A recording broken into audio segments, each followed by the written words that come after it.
de Jane Austen, Orgulho e Preconceito, capítulo 27.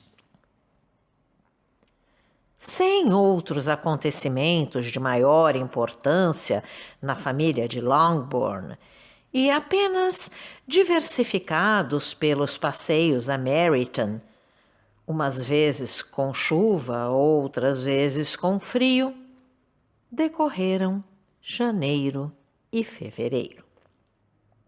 Em março, Elizabeth iria para Hunsford.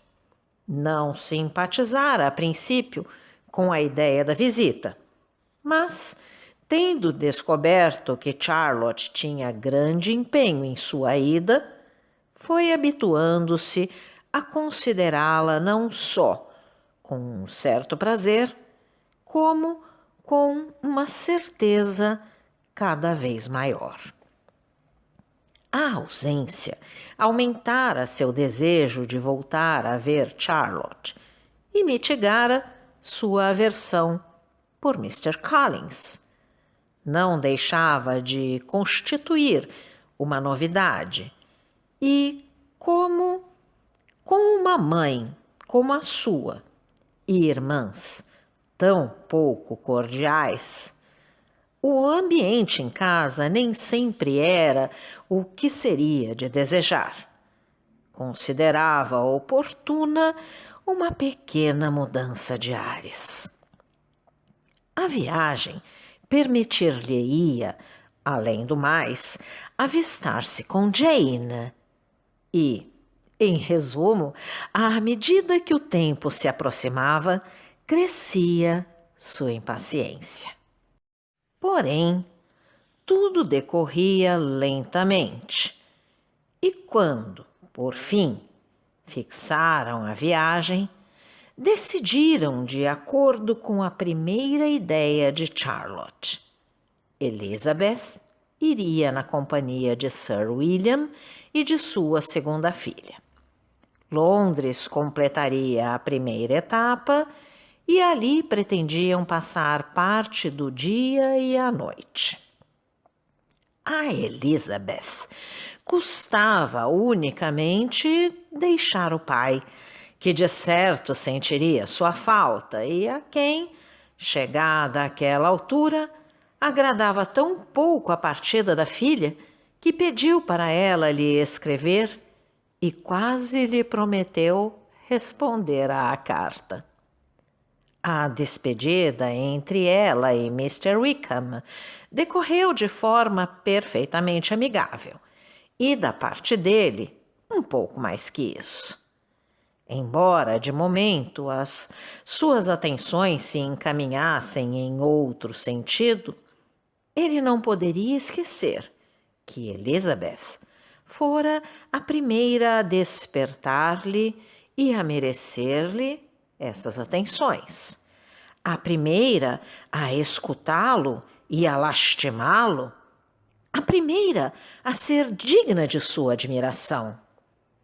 E quando ele se despediu, desejou-lhe bons momentos e lembrou-lhe o que ela deveria esperar de Lady Catherine de Bourgh, fazendo simultaneamente votos para que a opinião de ambos, tanto sobre essa senhora como sobre todo o mundo em geral, nunca deixasse de coincidir.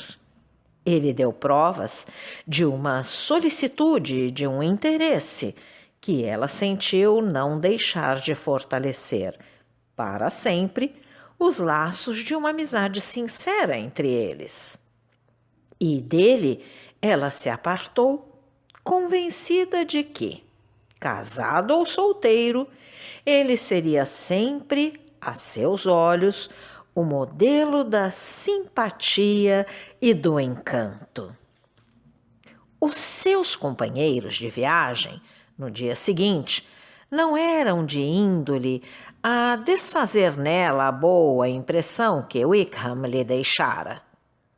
Tanto Sir William como sua filha Maria, uma jovem bem-humorada, mas tão fútil como ele, nada tinham que dizer que valesse a pena ser ouvido, e não eram escutados com maior delícia que a chiadeira da carruagem.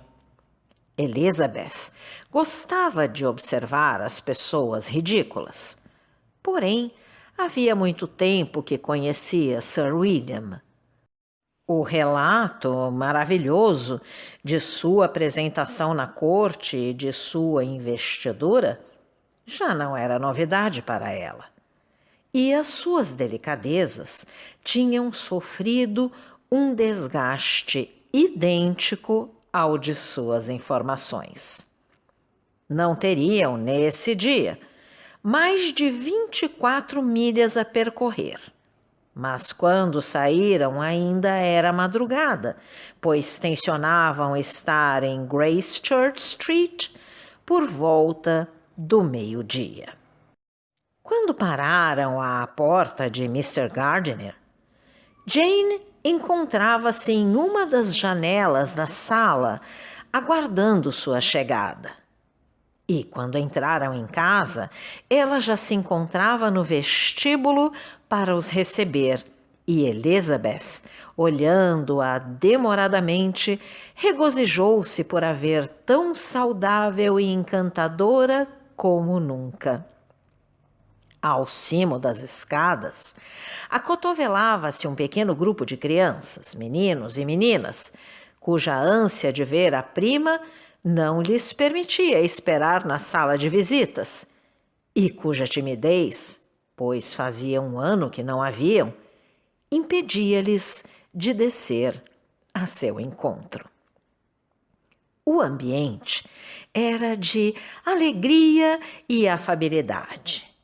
O dia decorreu da forma mais agradável. À tarde, passada no alvoroço das compras, e à noite em um dos teatros.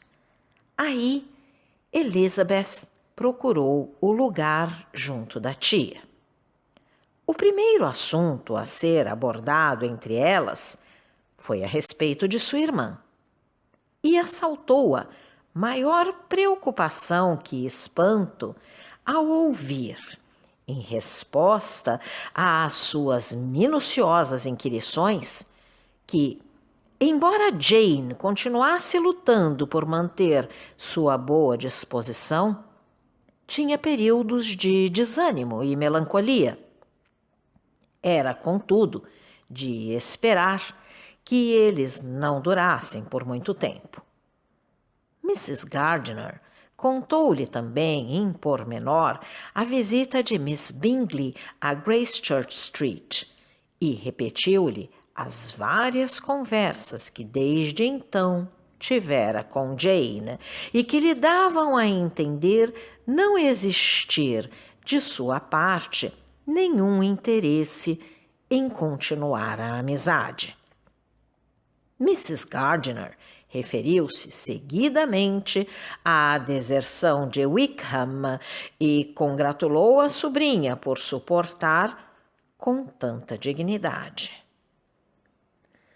Mas, querida Elizabeth, acrescentou ela, que gênero de moça é Miss King? Custar-me-ia ver que o nosso amigo, afinal, não passa de um interesseiro. Por amor de Deus, querida tia, qual a diferença no casamento entre o interesse e o motivo prudente? Onde acaba a prudência e começa a cobiça? No Natal, a senhora receava que ele se casasse comigo, pois seria uma imprudência. E agora, porque ele procura cativar uma jovem que apenas possui 10.000 libras, a tia pretende que ele seja um interesseiro? Basta que tu me digas que gênero de moça é Miss King, e eu saberei o que pensar dele. Ela é uma jovem muito boa, creio. Nunca ouvi dizer o contrário. Mas ele nunca lhe deu importância, a não ser quando o avô morreu e lhe deixou sua fortuna.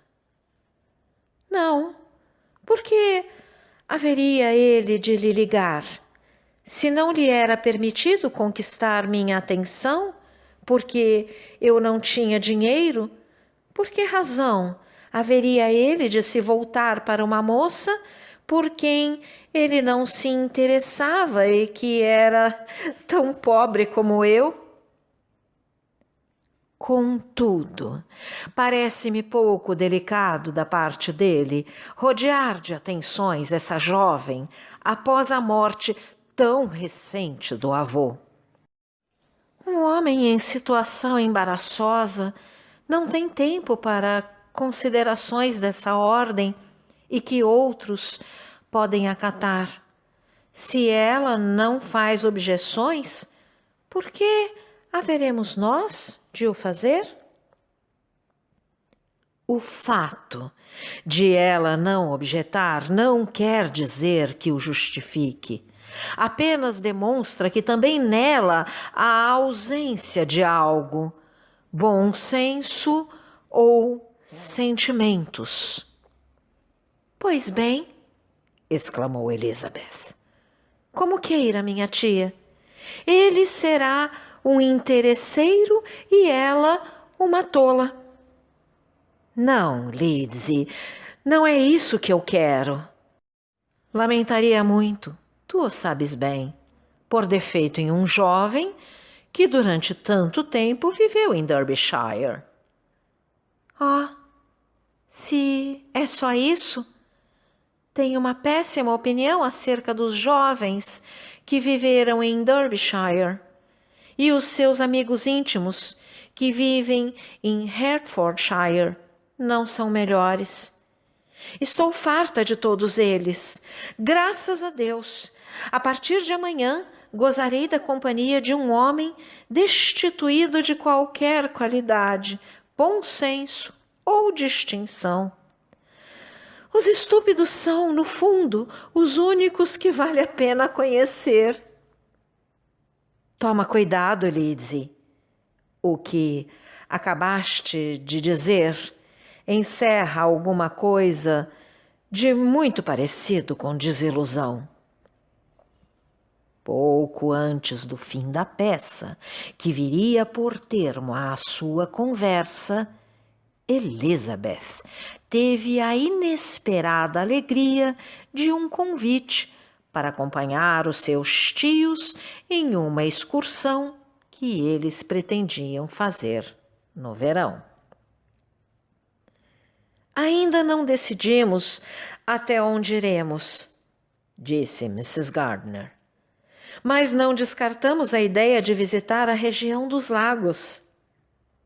Nenhum projeto ofereceria perspectivas mais agradáveis a Elizabeth, e ela aceitou prontamente o convite. Minha querida tia, exclamou ela arrebatada, que encantador, que felicidade! É como se revivesse. Adeus, desilusão e melancolia! Que são os homens comparados com as rochas e as montanhas? Que horas de êxtase não serão as nossas!